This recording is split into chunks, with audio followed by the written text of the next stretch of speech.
Boa tarde, pessoal. Hoje vamos a ver lo que es o talude infinito sin o efecto da água.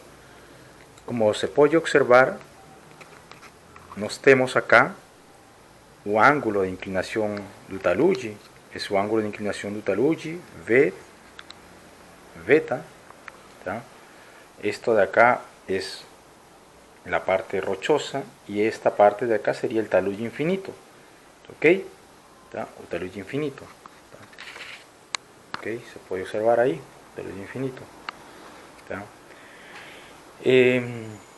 La fórmula del factor de segurança es un cociente entre la tensión cizallante de ruptura, también llamada resistencia disponible, entre la tensión cizallante movilizada, ese cociente. Como podemos observar, en la parte superior tenemos la tensión, la cohesión más la tensión efectiva normal multiplicado por tangente del ángulo de atrito. Todo eso dividido entre la tensión cizallante movilizada.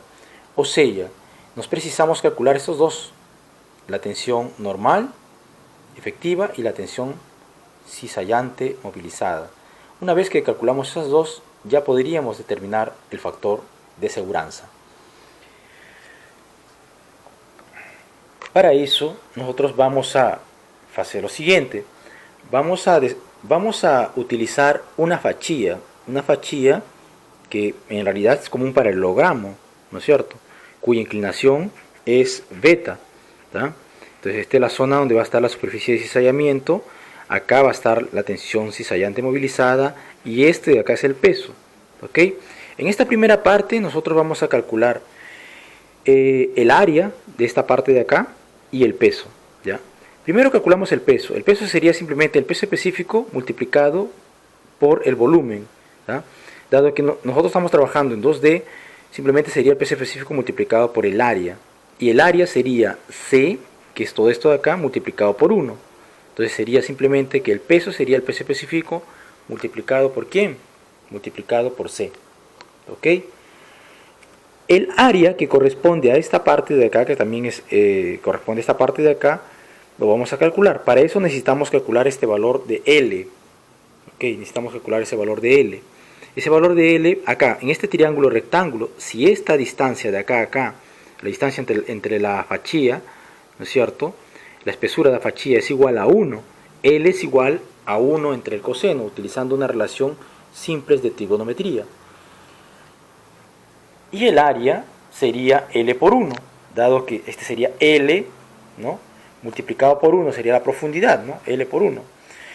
Entonces el área sería 1 entre el coseno de B. ¿Ok? Ahora nosotros vamos a ver cómo nosotros calculamos la tensión efectiva normal y la tensión cizallante movilizada. Identificado esos valores, ¿no es cierto?, esos parámetros, ¿no?, vamos a ver. Entonces nosotros tenemos la tensión cizallante normal, que sería la tensión normal menos la propresión. Dado que la propresión es igual a 0, debido a que no hay agua, entonces la tensión normal efectiva es igual a la tensión normal, y eso es igual a la fuerza normal dividido entre el área. Dado que nos conocemos que el área es igual a 1 entre el coseno de B, nosotros vamos a llegar a la conclusión de que la tensión normal es igual a ¿qué? La tensión normal es igual a la normal multiplicado por a la fuerza normal multiplicado por el coseno de B.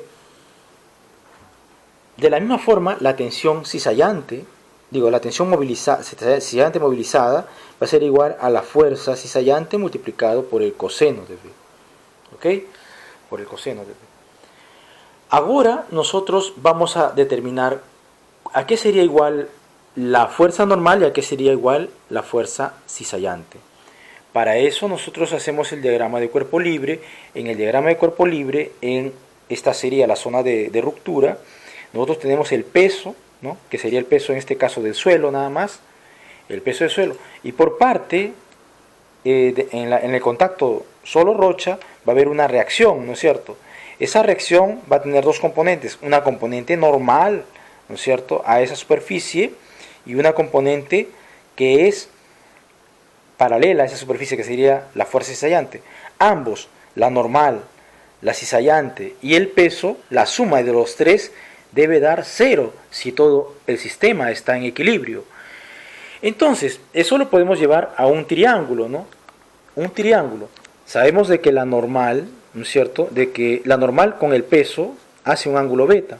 Podemos ver acá, ¿no es cierto? Este de acá es el peso y este es la normal, hace un ángulo beta. ¿Tá? También la normal con la cizallante hace 90 grados. Este es 90 grados, este es beta, la normal y el peso. Concluimos entonces de que la normal es igual al peso multiplicado por el coseno y la cizallante es igual al peso multiplicado por el seno. De esa forma nosotros tenemos eso de ahí. La normal igual al peso por el coseno y la cizallante el peso por el seno. De esa forma nosotros encontramos la tensión cizallante movilizada y la tensión efectiva normal, que sería en este caso la primera, la tensión normal sería igual al peso por el coseno al cuadrado de beta, y la tensión cizallante movilizada sería igual al peso multiplicado por el seno y por el coseno. ¿Tá? Reemplazando el peso, ¿ya? Dado que el peso sería el peso específico multiplicado por la altura C, encontramos lo siguiente, que esa tensión efectiva normal, que es igual a la tensión normal, es igual el peso específico por la profundidad y multiplicado por el coseno al cuadrado de beta. De la misma forma, la tensión cizallante movilizada sería el peso específico multiplicado por C, multiplicado por el seno y multiplicado por el coseno. Con estos datos ya, nosotros vamos a encontrar el factor de seguridad, porque eran los datos que nos faltaban encontrar. Entonces, reemplazando en la fórmula del factor de seguridad, nosotros vamos a tener lo siguiente, ¿no? Acá la cohesión, acá sería la tensión efectiva, ¿no es cierto? Y toda esta parte de acá, ¿no es cierto? Todo esto multiplicado por tangente del ángulo de atrito, ¿ok? Y en la parte inferior va el peso específico multiplicado por la altura y el seno multiplicado por el coseno. Bueno, con eso concluiríamos y calcularíamos el factor de seguridad.